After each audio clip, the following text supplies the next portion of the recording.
This is Meteo Mundo.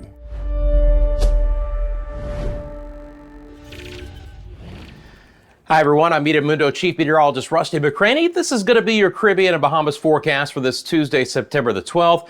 First of all, I want to thank our subscribers to the channel. Thank you for doing that. If you like the content and you want to get notifications on when we have new content produced to talk about the forecast in your area, please consider subscribing to the channel and liking this video below as well. So this is going to be kind of a broad brushed view. We'll take a look at what's happening tropical development wise and then the chance for some rain in your area as well. Obviously still busy in the tropics. We still have Hurricane Lee, which is a major Category 3 hurricane right now, beginning that northwest turn to parallel the United States East Coast. We have Hurricane Margot, which is just holding on to hurricane status, winds of 75. It might stay a Cat 1 for a while and then weaken as it gets into the cooler waters of the North Atlantic, but again, staying away from land.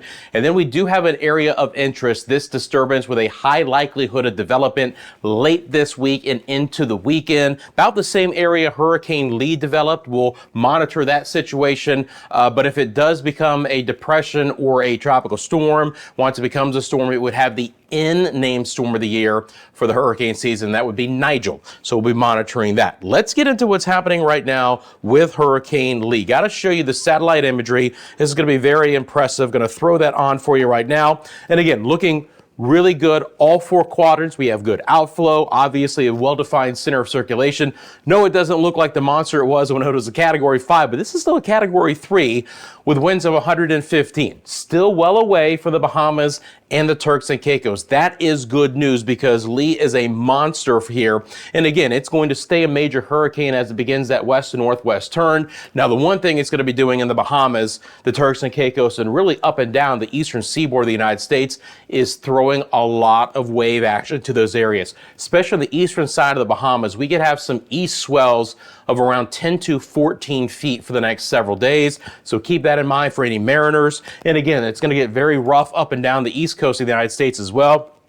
But we're staying away from Cape Hatteras and the Outer Banks of North Carolina, trying to, again, keep well away from those areas as Lee moves up. Now, there is the opportunity for an actual landfall somewhere in New England or the eastern sides of Canada. We'll be monitoring that as we get into the weekend. But it feels like we've been watching Lee for the last several weeks. Such a slow-moving storm, and it's really kind of just trickling there as well. A little bit closer zoom in on the Bahamas, just to kind of give you an idea how far away we are. Going to draw a line from Great Abaco on over towards the center of circulation, and you are looking at nearly 600 miles. So again, no direct hurricane impacts from Lee, but again, the easterly swells it'll be pushing will be a double-digit feet-wise. So sheltered areas, southern and western side of the island, looking okay, but mariners in this area, you know what I'm talking about. Those east swells are going to be very significant. Please keep that in mind. Please use a lot of caution if for some reason you're heading out and doing some boating. Want to show you the future track radar of Lee. I'll put that into motion as well.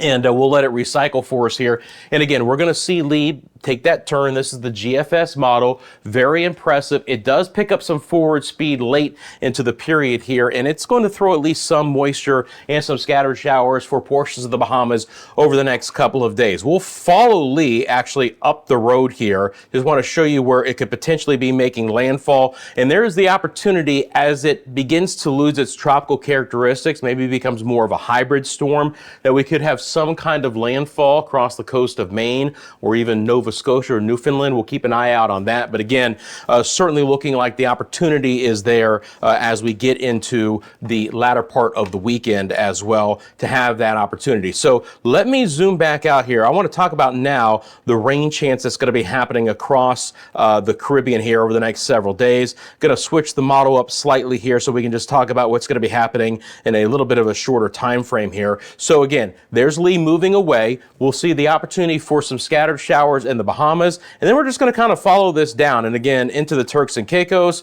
portions of the Dominican Republic. So from Cockburntown, Matthewtown, would expect a couple of scattered showers. Down in Hispaniola, Santo Domingo, then Port-au-Prince, we're going to get a few showers flaring up in those afternoon hours for us here. A little bit higher chance on the Dominican Republic side, but again, Santo Domingo, I'm going to call for at least some scattered showers both Wednesday and Thursday afternoons. For Puerto Rico, it's been very very hot. We've also had a good chance for some rain, and we'll see that again for San Juan and Ponce. Obviously, the U.S. and British Virgin Islands are included in that as well. So from Road Town towards St. Croix is in the U.S. Virgin Islands, the opportunity for some scattered showers there. We're looking relatively dry for the northern side of the Leeward Islands, places like Anguilla and St. Kitts and Nevis, down towards Guadeloupe, just about a 20% chance for some showers.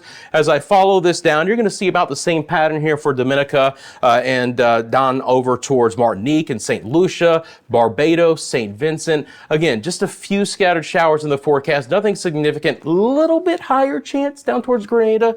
Trinidad and Tobago would expect a couple more showers there. And then we swing on over to places like Bonaire and Aruba and Curacao.